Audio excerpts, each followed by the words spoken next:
What's up, guys? Ian here, coach of your Ladner Lanturn, bringing you guys our aABL Season 5 Magma League Draft Breakdown. If you don't know me, and you're new to my content based on seeing me through a Drive server now, I am a Draft League player, of course.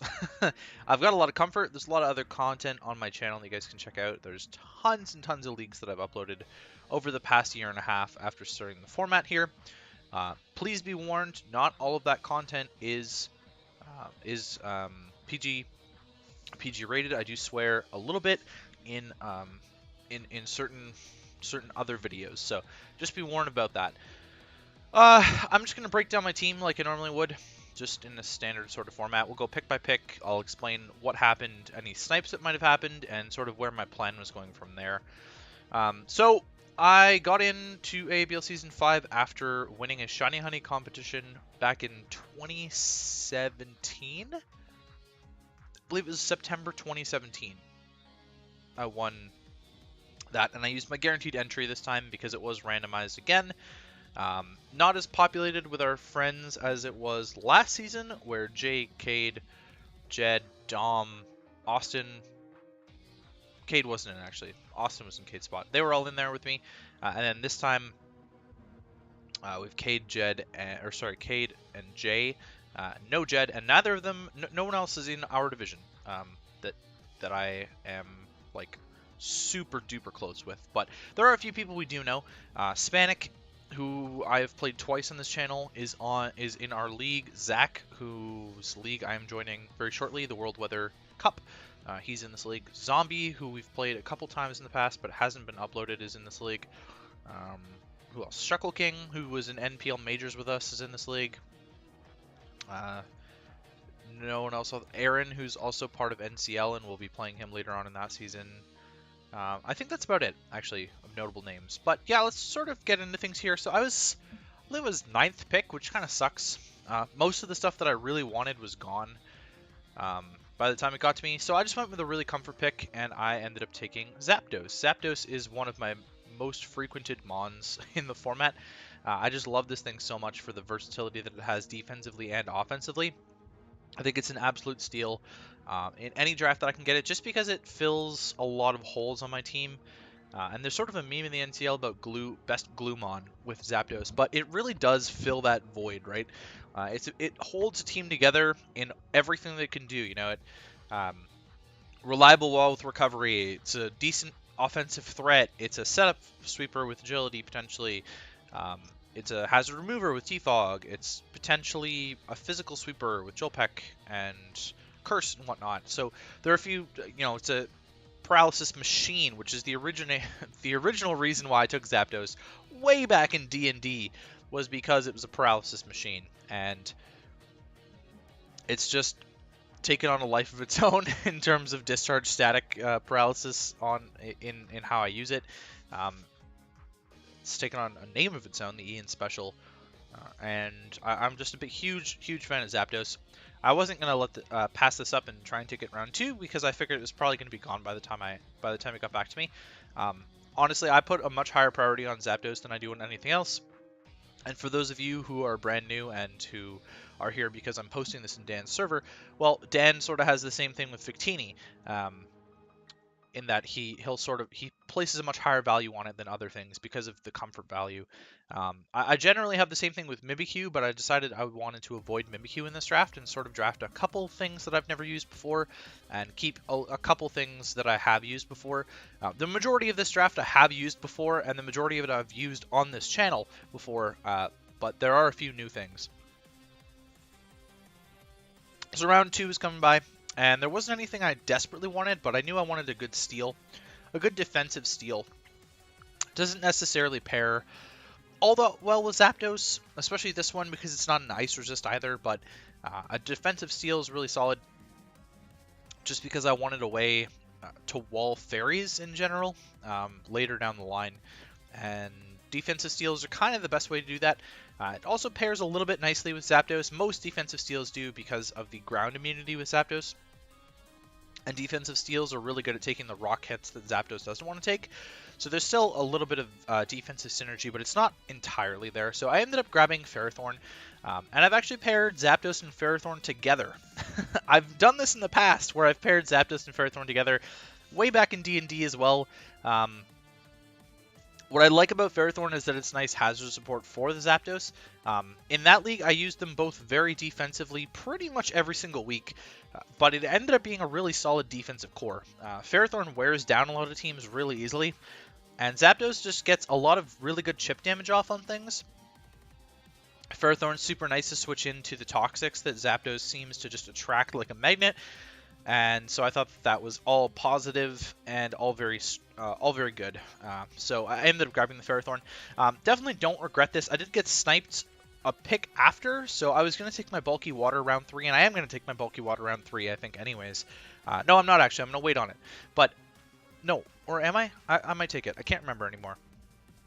I was going to go for Melodic, and then Melodic got sniped right afterwards, so I was really a little bit mad about that because I thought the Zapdos, Ferrothorn, Melodic was just a completely unbreakable defensive core. But instead I went a different direction, I think. Yeah, I did. So we took our Mega, and I went for Mega Charizard X.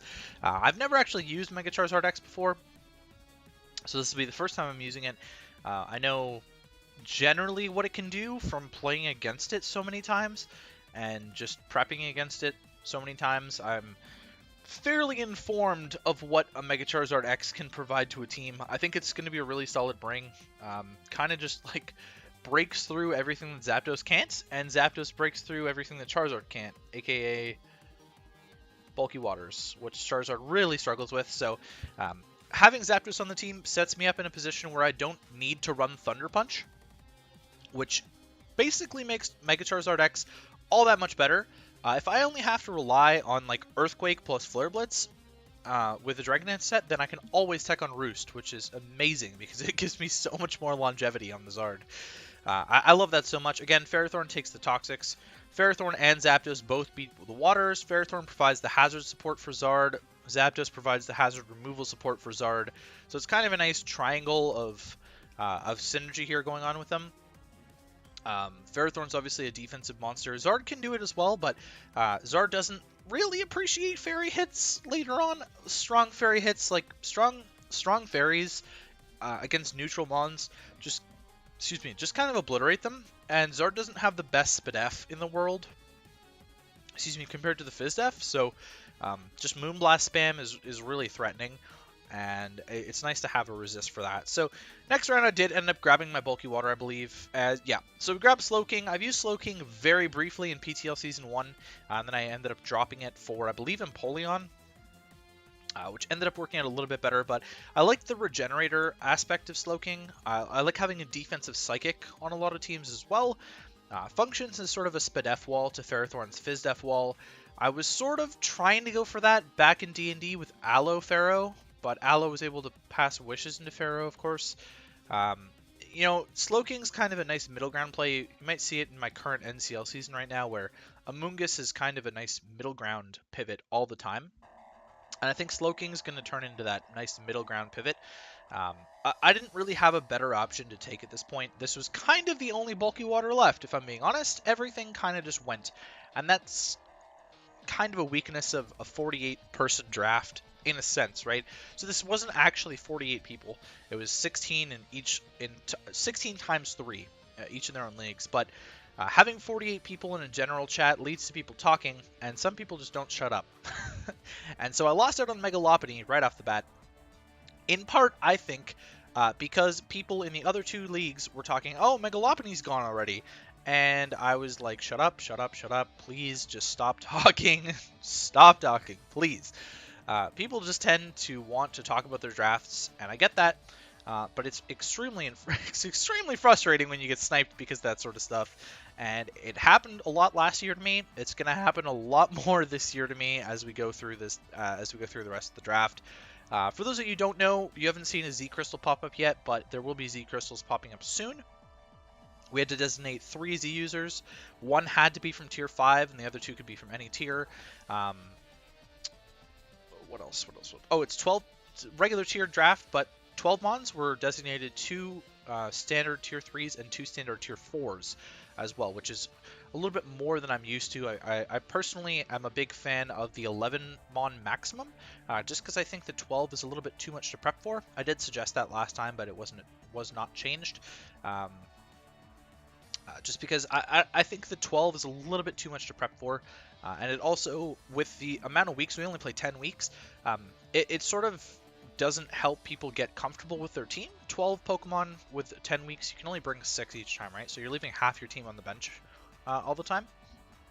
I'm not necessarily the biggest fan of that, but it is a nice way to pick up more undervalued or low tier mons, which I am a very big fan of. Having played the format for this long, I've sort of gotten a decent grasp about what a lot of things can do, and I've tried a bunch of stuff out myself. So Megazord X is obviously something that I'm trying for the first time, and I've wanted to try it for a while. Megazord Y is next on my list, actually, in terms of megas that I'd like to try. But some of the low tier stuff, I keep going back to the same sort of things in the low tier range most of the time. So it's really nice to be able to try some of those, which you wouldn't necessarily be able to try viably in points draft or a free draft all that often. So that's sort of what I do enjoy about this sort of format. So yeah, Slowking, I mean, it's it's pretty basic. Can be an offensive psychic. It's definitely a setup threat as well, and it sort of starts kind of a pseudo trick room option that my team can pull off. And I'll talk a little bit more about that when I talk about the snipes that happen later on in the draft. But yeah, so basically the melodic snipe really sucked, and then there was actually something else I got sniped on. Let me just pull up my draft plans doc to see what that was, because I got sniped on something else that I really, really, really wanted, and I can't recall what it was. What was it? Crocodile. Oh, of course, I got sniped on Crocodile as well. And so I was, oh, sorry, it was Vaporeon. I was originally going to take Vaporeon, and then I got stuck with Slowking. And then Crocodile went right afterwards. And I was like, oh my god, there's just no winning with this. There's no winning with this. I wanted Crobat later. Crobat also got sniped. So there was really no winning in terms of this draft, man. I was getting sniped left and right and left and right and left and right. People just seem to have the same sort of ideas. There was one guy at the top of the draft who was trying to rebuild Dan's team from the last season of aABL. I figured that out early, and so I was just trying to avoid anything that he was going for at the very least. But yeah, I ended up just not caring. I'm like, whatever. I'm just going to take what I planned and what I wanted to grab, and this mon stuck out to me because it holds so much value in Tier 5. In my mind, it's actually a Tier 4 Pokemon, and it's a really solid Z user, and I knew I had to have a Z user in Tier 5 anyways, so this just worked out perfectly. So I ended up grabbing Abomasnow, and Abomasnow is not necessarily a mon you see all that much. Excuse me, you can see it's got really balanced offenses there with 92-92. I'm sorry, I just need to skip the song. It's a little bit too loud. I turned down the volume like as much as I can, but it's a little bit too loud for my ears. So Abomasnow is really fun, just because it's like a grass and ice type, and it's really offensive, right? Because what switches into ice types normally is typically waters and steels, and fires, I guess, to an extent, but it does get earthquake for the fires and the steels, and it obviously has the grass coverage for the waters, so it has almost perfect coverage. Be nice if it was like a stab ground type, but can't have 3 types, so can only go so many places with that. Really cool that it's got snow warning, offers me potentially a hail option later down the line. I knew that maybe at least one person was looking at weather, and I was like, okay, well, I'll take this to counter the weather a little bit more. I did make it a Z user at the end of the draft. I think it's going to be an amazing Z user with really high base power, grass, and ice moves. I think it's pretty nutty that I can run Z on it. It's not super slow like Mega Abomasnow. Mega Abomasnow trades a lot of speed. It cuts the speed in half for really good offenses. And unfortunately, it is another 4x weakness to fire that it shares with Ferrothorn. However, I've got really good fire resist so far. Slowking is an amazing special fire switch in, and Mega Charizard X is an amazing physical fire switch in. So I've got a lot of options in terms of what I'm covering in the draft here, and I kind of just wanted to take a nice offensive mon. Gives me a little bit of priority that I didn't have before either with the Ice Shard there, so big fan of Mega Abomasnow. Regular Abomasnow, sorry. This is 100% better than Mega Abomasnow, by the way, because it doesn't take up a Mega slot, and so I can take Mega Charizard X instead. Round 6, I don't even remember what I took. Round 6, what did I take? I took Keldeo. All right, there you go. Keldeo is a really, really fun mon. I am using it in red currently, or you guys will see that I'm using it in red currently. That season's actually over, but I'm uploading it after the fact, obviously. I've used Keldeo a couple times now. I believe twice. I used an SSBL, which I never uploaded, and red, of course. It's kind of just a broken mon in my mind. It's a really good offensive water. I like pairing a defensive water and an offensive water together, so I've sort of done that even though I doubled up on water already. I've actually doubled up on water and grass already, which is crazy because I really don't like doubling up on grass, but I do love doubling up on water. It's a nice speed tier for the team, which I hadn't filled yet. My team was looking kind of slow, so Keldeo fills that out quite nicely. It's a good scarfer along with the Bomb of Snow. Super solid Z user. I've never actually used Z Keldeo before. Excuse me, allergies are coming up on me here. I've never actually used Z Keldeo before, but I think it's a really solid Z user. Super good Calm Mind setup mon as well, so I've got a lot of really good special offense on the team at the moment, and I'll look to fix that a little bit later, get some more physical threats, but at the moment it sort of opens up a door for Mega Charizard X. If people are bringing a lot of special walls, that definitely opens up a door for physical Mega Charizard X to come in and sort of just tear through the walls as well as the sweepers. Yeah, big fan of Keldeo. Gets a kill every single time it comes in, pretty much. There's not a lot of Pokemon that can actually switch into this reliably, and I actually took one of them. Slowking is definitely one of the mons that can switch into Keldeo very reliably, and I took it. So I don't think there's a ton of other options left on the board for people to deal with my offense. In terms of Keldeo plus Zard X, there's definitely not a lot because Keldeo is mainly walled by water types, or sorry, fat grasses. And Zardex just chews fat grasses for breakfast. This was my first free pick. It's a tier 1, so that's fine. And of course, I made it a Z. I didn't actually have better Z users on the team. I kind of just filled out with 3 Z users. That was enough. I didn't have anything better than those 3, so I just rolled with it. Nidoking's next. I used Nidoking last year. I've used Nidoking a couple times since then. Nidoking is definitely one of my favorite offensive mons in the format. Decent speed tier, not amazing. Definitely functions a lot better with webs. Spoiler alert, I don't draft webs on this roster, but it is a very strong special attacker. It was my kill leader at the end of last season, I believe. It was, or maybe it was tied with Weavile or something. It was a really good mon, though. Solid ground type and a grounded poison, which is nice. Offers me a secondary rocker for Ferrothorn and T-Spike support, which is great. T-Spikes for Zard X is actually kind of important just because that status poison is really a nice way to whittle things down. Especially if you can force them to like defog on a turn where they're taking T-Spikes damage. I mean, it will wear them down quite quickly, and that makes life a lot easier for Mega Charizard X. I think overall this doesn't look like the best Mega Charizard X team ever, but I think there's actually quite a lot of hidden support value on this team for it. I think I can make it work and hopefully make it a kill leader in the league. Another special attacker, realistically, I've used Physical Nidoking before. See my match against Jay and the UNC Wingles last season in the aABL. My Assault Vest Nidoking there put in the finest of work in that game. But let's move on here. We're getting into the sort of the nitty-gritty things here. Nidoking was just like, it filled a speed tier for me, gave me a little bit of offense, gave me some hazards. The grounded poison was really important, but let's move on to round 8 where I grab my fairy finally. And this is regular DNC, not Mega. I've used regular DNC before. I used it in NCL Season 3. Regular DNC, super solid defensive mon. One of my favorites for sure. Unfortunately, it's not a Z user. I didn't want to waste a Z on it, so it's not going to have great recovery, and I don't draft a Wish Passer either.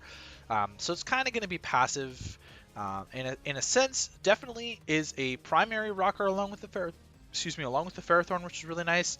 Having the fairy option is amazing, and I have a ton of steel resists on the team right now.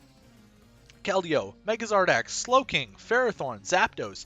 That's 5 steel resists right there. I'm definitely not scared of random steel coverage for this TNC, and I think it's going to be a lot more important for people to run random fire coverage for a Bomb of Snow and Ferrothorn. Meanwhile, this is also a fire resist, so definitely a huge fan of that. Offers me Another Trick Room setter along with the Slowking there, which is going to come in handy in a second as I talk about that. Actually, one more round and then I think I'll talk about it. But yeah, regular Diancie, sorry, super solid mon defensively, just amazing defensive stats. I wish the HP was a little bit higher. I don't think it gets Pain Split. I could be wrong on that. I haven't used it that extensively, but I'm also a big fan of offensive regular Diancie as well. It's got kind of middling offensive stats and sort of in terms of like being average, but it's a decent rock polish sweeper, and just it has the bulk to be able to set one up, right? So why not go for it? Round 9, I wanted to enable Megazard X a little bit more, and I wanted a dark type to stop ghost spam, even though I don't have a ghost on my team. Ghost spam is really threatening. Oh, Diancie's also a flying resist, which I only other flying resist on the team was Zapdos prior, so I do think that I have really good flying resist now on the team despite having double grass. So I ended up grabbing Alolan Persian, another mon on my red roster currently. Feels a speed tier that I needed to hit. So Swellow was actually going to be the original pick, and then Swellow got sniped, so I kind of had to settle for Alolan Persian here. Not that I'm against that at all. It's definitely a solid physically defensive wall with Fur Coat. It's a really good pivot with Parting Shot, and I think it's going to enable Zardex to set up on a couple things by parting shotting out, or like slow parting shotting out, and getting in Zardex on, I don't know, anything that this would threaten out, honestly. Which is not much, to be fair. You know, obviously you kind of just want a parting shot out on like Psychics and Ghosts with Persian, or anything that wouldn't want to take the drop. And so that's kind of a situation where my Zardex is in a good spot. I've also taken one of the mons that would stop Persian from being effective, and that's regular Diancie. Parting Shot doesn't work on Clear Body, and the only notable ones besides Diancie are Registeel and Metagross off the top of my head. Registeel, I believe, got drafted. Metagross did not, to my knowledge.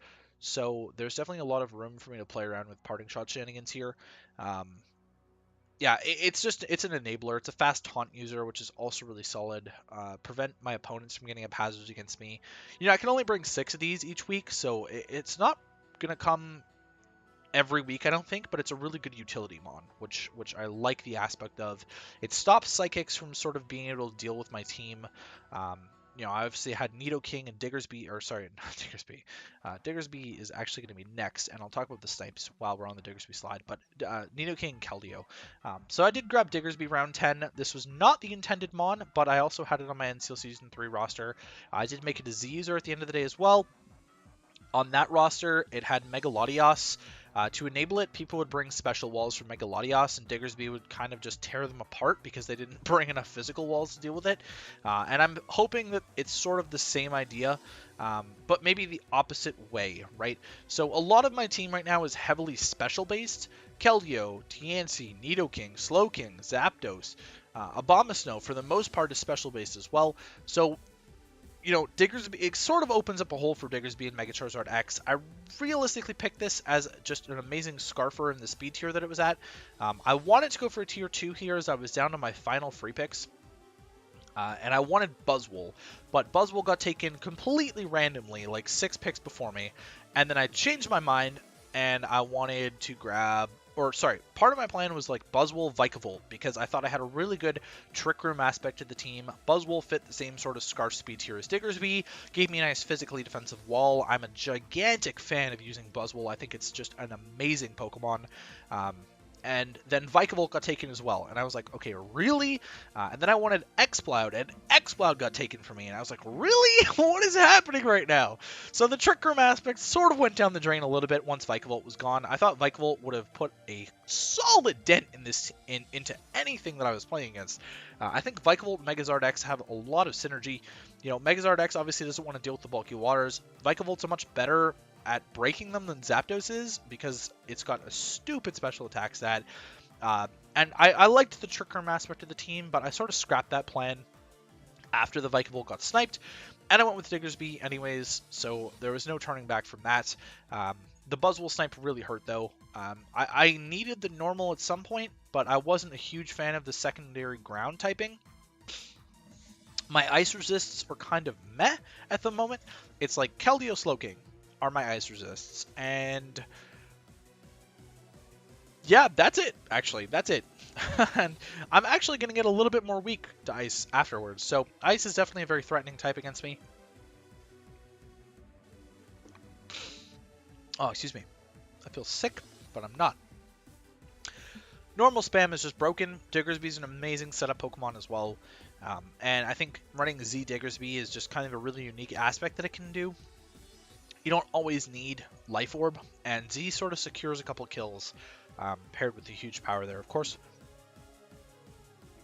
But like I said, I didn't have any better options. So, round 11, this is where we get into the nitty-gritty stuff.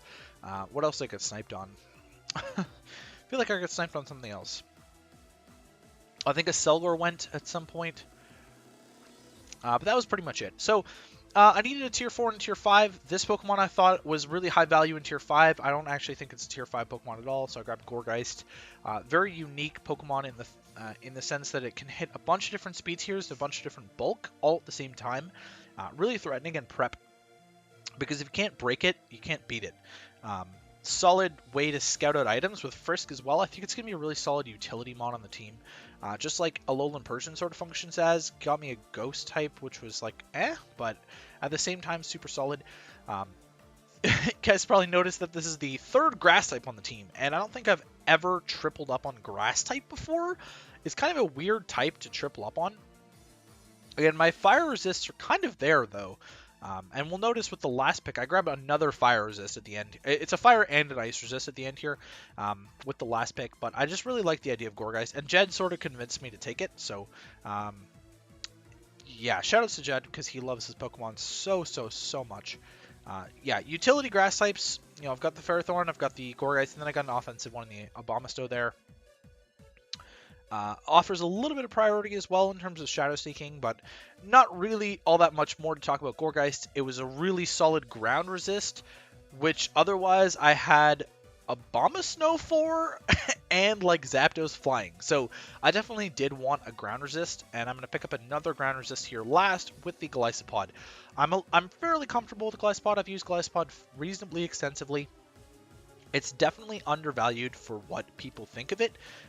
It's a lot better than people give it credit for, and a lot of people don't know how to use Emergency Exit very well. I like using Emergency Exit for momentum purposes. I think it's a super solid mod in terms of that.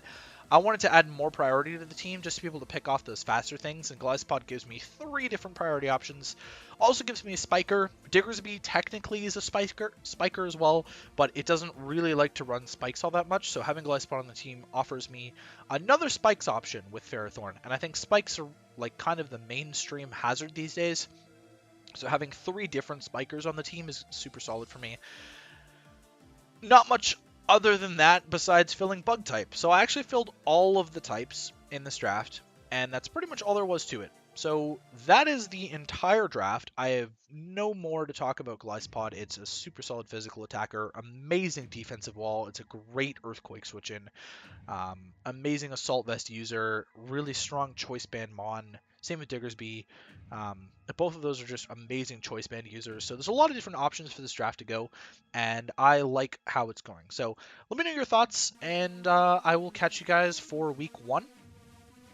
We take on Zach, the Weather Gamer, and the Chicago Charizards in week 1. So really looking forward to that, because I will be playing him WWC soon. Yet to decide if I'm uploading WWC or not, but I probably won't, because I'll have Red going, NCL going, aABL going, and I think that's enough. Three at once is enough for me. That's why I saved the Red recordings for all that. If you're new to the channel, I really hope you enjoyed. Please do check out my other content, or at the very least stick around for my aABL content, because I'm sure you will not be disappointed in how it goes. That's going to be it for me, guys, and I'll catch you guys for the week 1 team builder.